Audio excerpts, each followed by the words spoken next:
Imagine for a moment you knew, like with absolute certainty, that today was your last day. Not someday maybe, but today. Within 24 hours. What would you actually do? How would everything just shift? Every choice, every hello, every minute. It's a huge question, isn't it? Kind of unnerving, actually. Because you grapple with time, how little we might have. Welcome to the Deep Dives. This is where we dig into the sources, articles, research books, our own notes, everything, and pull out the real gold. We want to give you that shortcut, to being really clued in without drowning in information, just the core insights, maybe even a little fun along the way. Okay, so today's deep dive centers on a novel that takes that exact question, that really chilling idea, and just runs with it. It's Adam Silvera's They Both Die at the End, came out in 2017, YA contemporary, massive bestseller. And it's not just popular, it's one of those books. It explores a concept so simple, but so deep, it honestly might change how you look at things long after you finish it. Yeah, that's exactly why we picked it.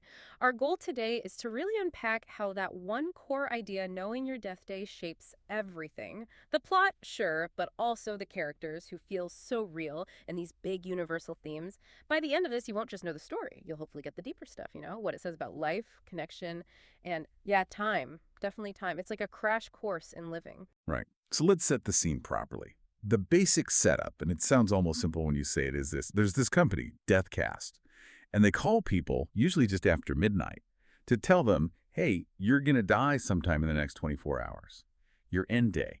Now, if you're expecting, like, complex sci-fi world building, you might be a bit surprised, because it's not really that. The book doesn't get bogged down in how Deathcast works at all.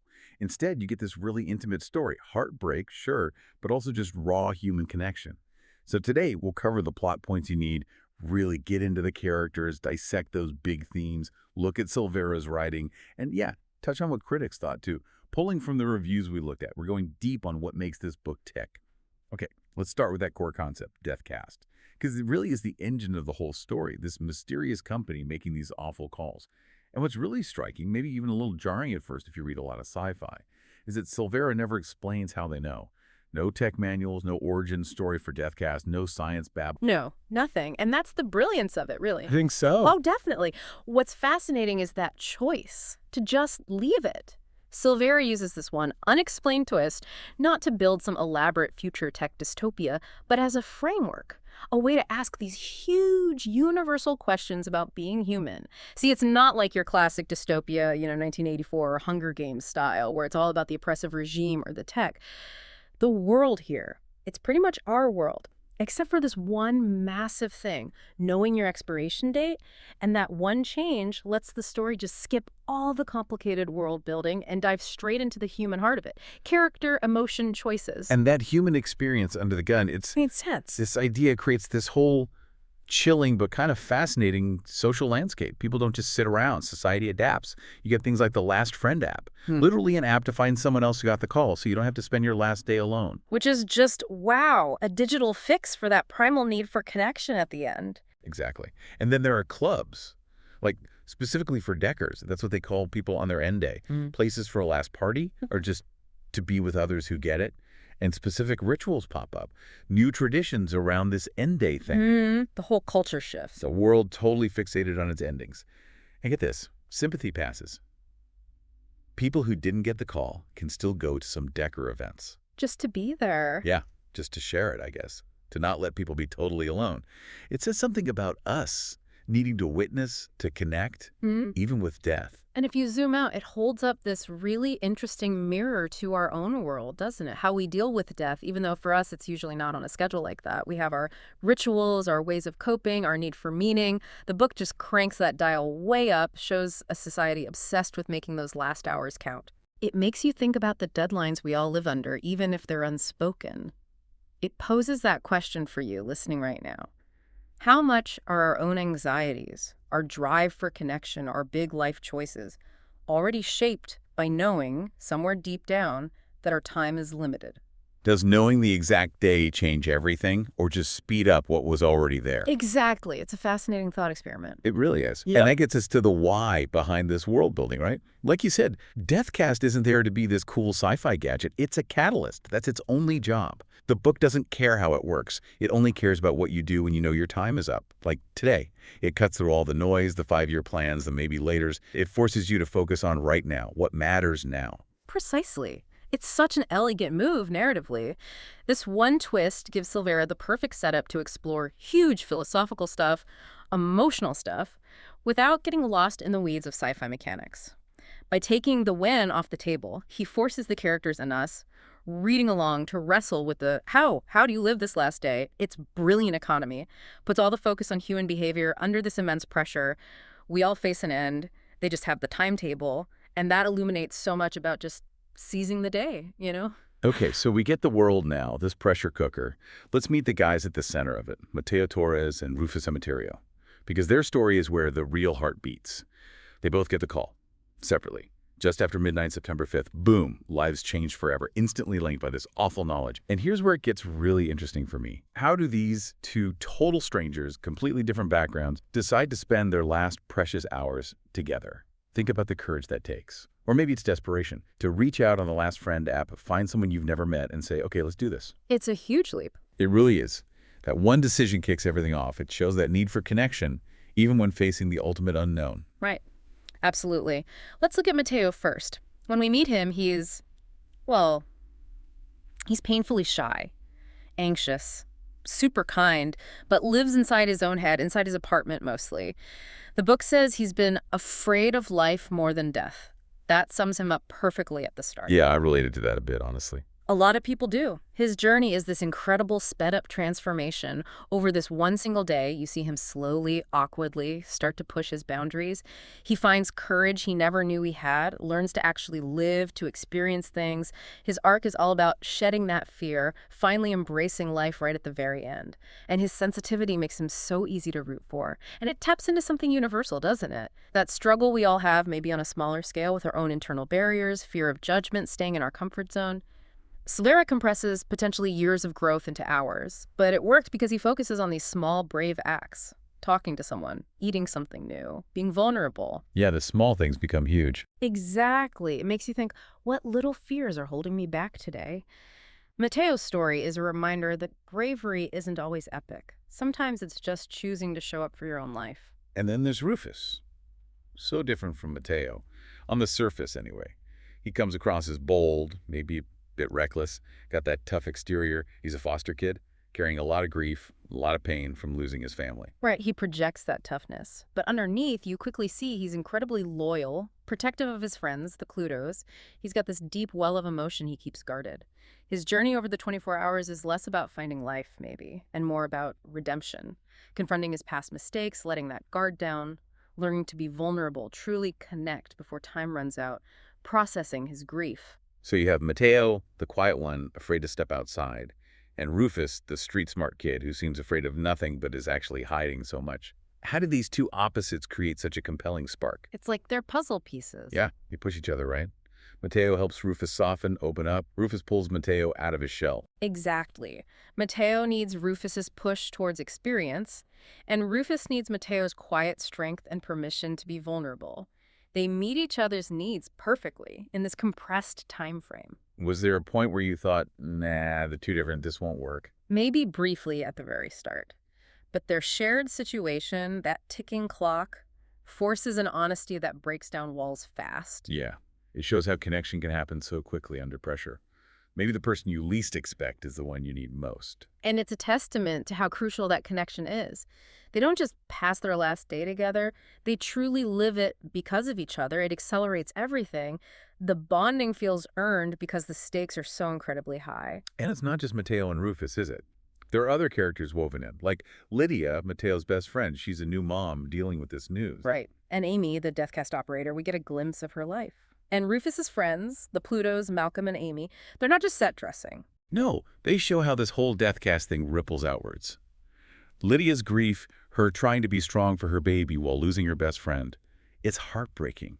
It shows the pain of those left behind. That's a really key structural element. These other perspectives underscore those ripple effects. It shows that an end day isn't just about the person dying, it impacts everyone around them. Seeing snippets of other Deckers or people affected by Deathcast, it broadens the picture. It reinforces that interconnectedness. It paints a fuller picture of this society grappling with this shared reality. It makes you realize no death happens in isolation. It's always part of a bigger web. Okay, let's shift to Silvera's writing itself, the craft. because how the story is told is a huge part of its power. Primarily, it's alternating first-person chapters, right? We're inside Mateo's head, then inside Rufus's. Well, yeah, which creates incredible immediacy. You feel their fears, their hopes right along with them, super intimate. But then, like we just touched on, he throws in these occasional chapters from other viewpoints, strangers they pass on the street, the death cast worker, others. Right, the ripple effect again. Exactly. And structurally, it's so clever. It makes you ask, how do these brief glimpses of other lives change how we see Mateo and Rufus' story? It widens the lens, shows the universality of the experience within their world, and sometimes it creates this painful, dramatic irony where we know something a character doesn't, adds tension. Yeah, that definitely happens. It makes the world feel bigger, more lived in, even with a tight focus on the main two. And the prose itself, people describe it as emotional, poetic, but accessible. What does that mean exactly? It's not overly fancy, right? No, not at all. It's not flowery, but it hits hard. Silvera has this way of writing sentences that are quite simple on the surface, but they carry so much weight. Like gut punches sometimes. Yeah. He distills these huge emotions, regret, love, fear, into these really concise, memorable lines. He doesn't overwrite. Can you give an example like those lines people quote? Sure, like, I wasted all those yesterdays and I'm completely out of tomorrows. Oh. It's direct, simple, but devastating. It captures that feeling of regret so perfectly. Or maybe it's better to have gotten it right for one day instead of living a lifetime of wrong. Right. That sums up Mateo's journey, almost. Exactly. These lines stick with you because they feel true, you know? They make you reflect on your own life without being preachy. He lets you feel the themes through the language. It's very skillful. And the pacing. We have to talk about the pacing again. That 24-hour clock creates this incredible urgency. You really feel time running out. It makes it a real page-turner. It does, but what's amazing is that even with that constant forward momentum, that ticking clock, Silvera still carves out space for quiet moments, for reflection, for bonding. That's true. It doesn't feel frantic somehow. No, it's his perfect balance. If it was all action, the emotional core wouldn't land. But because we get those moments of vulnerability, of them just talking, processing, connecting, the ending feels earned. He uses chapter length, those internal thoughts, the shifts in perspective. It all controls the flow beautifully. Every minute counts, both for them and for us reading it. It builds the emotion carefully, despite the speed. Okay, let's really dive into the themes now. What is this story really about underneath the plot? The biggest one, obviously, is mortality and meaning. Right. Knowing you're going to die today makes everything sharper, more precious, every conversation, every sight, every feeling. The book forces Mateo and Rufus and us to confront what actually matters when everything else is stripped away. So what does that mean for us listening? We don't have Deathcast, thank goodness, but we are mortal. Well, it's a wake-up call, isn't it? It pushes you to think about your own priorities. What are you putting off? Are you living in a way that feels true to you now? It challenges us to bring some of that end-day urgency into our everyday lives proactively, not waiting for a crisis to realize what's important. And connected to that is living fully. Yeah. Mateo and Rufus embody this. Their growth in 24 hours is just huge. They do things they were always scared to do. Mateo singing in public. Both of them finally saying what they really feel. That first kiss. These are massive steps unlocked by knowing time is short. It really emphasizes that courage to live. And that courage isn't just about skydiving or something extreme. It's in those small acts of being authentic, of connecting. The book makes this powerful case that it's the quality of how you live, not just the length, that defines a life. One day lived fully, without regret, can hold a lifetime's worth of meaning. That makes you wonder what we're waiting for, doesn't it? And beyond the romance, which is definitely there and develops beautifully, there's such a strong focus on friendship, on connection in general. Oh, absolutely. It's about that deep need to be seen, to be understood, even if it's just for a day with a stranger. Their bond forms so fast, so intensely, because that shared knowledge of death just obliterates all the usual social awkwardness and barriers. Yeah, it makes you question our everyday assumptions, right? Like, how long does it really take to know someone? Exactly. The book suggests that maybe true connection comes from vulnerability, from shared experience, more than just time served. When the stakes are that high, you get real fast. It challenges us to think about how much more authentically we could connect if we were just a bit more open, more present, even without an end day looming. And the last big theme, which is almost haunting, is time. Yeah. And regret. Yeah. The book is constantly reminding you about time, how we waste it, how we fear it running out. That ticking clock is always there. And every time they hesitate, every feeling they don't express right away, You feel the cost. It's a painful reminder that procrastination, especially with feelings, has a price. And zooming out again, it's this powerful call to just be present, to live authentically now. Because regret so often comes from inaction, from fear, from waiting for a perfect moment that might never arrive. It really asks you, the listener, what are you holding back? What words are you leaving unsaid? What actions are you deferring? The only time we truly have is right now. Life isn't rehearsal. Okay, let's talk strengths. Why does this book hit home for so many people? Yeah. First, that premise. It's unique. It grabs you immediately. They both die at the end. You just have to know more. Totally hooks you. And then you meet Mateo and Rufus, and they are just so incredibly easy to connect with. You're rooting for them instantly, invested in their day. Yeah, that combination is powerful. The high concept pulls you in, but the relatable characters keep you there, emotionally invested. Exactly. You know the ending, but you care desperately about how they get there, how they spend that time, how they change each other. That emotional buy-in is why it sticks with you. It feels personal. And the pacing, again, it's tight. The emotional buildup is so well done. It balances the urgency and the quiet moments perfectly. And even though it deals with heavy stuff, death, regret, it never feels like it's lecturing you. The message comes through the story, through the characters. That's key.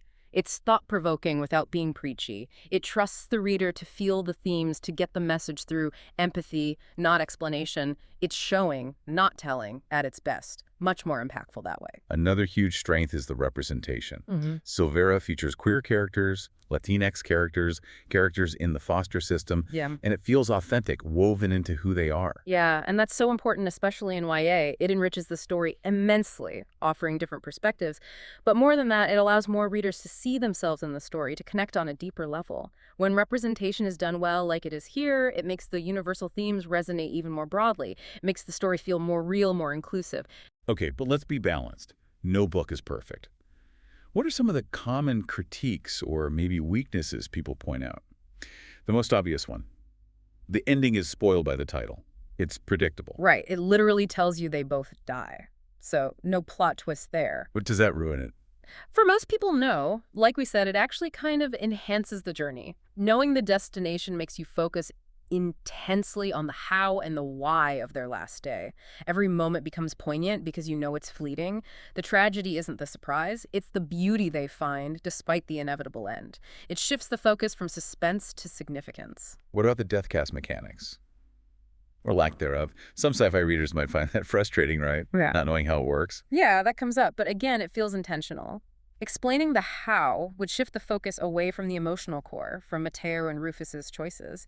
It would become a different kind of story, maybe more plot-driven, less character-driven. Leaving it unexplained keeps the spotlight firmly on the human element, which is where the book's real power lies.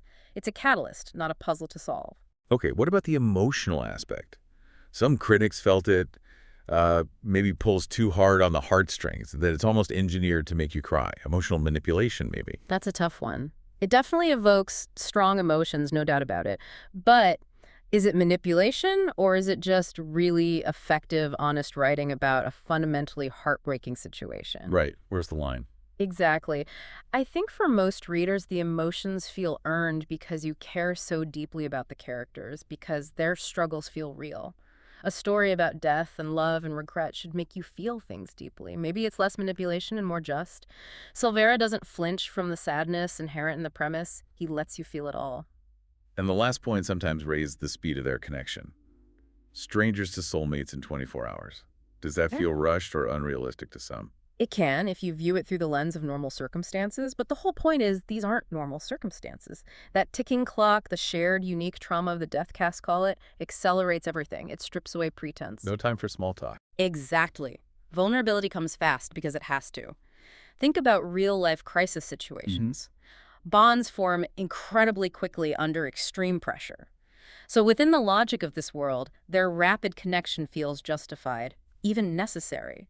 It highlights how crisis can forge instant intimacy. So, wrapping things up, after digging into all this, the reviews, the themes, the craft, What's the bottom line? The reviews are consistently strong, right? Like 4.7 out of 5 stars strong. Yeah, overwhelmingly positive. And I think the consensus boils down to this. The book isn't really about dying, it's about living.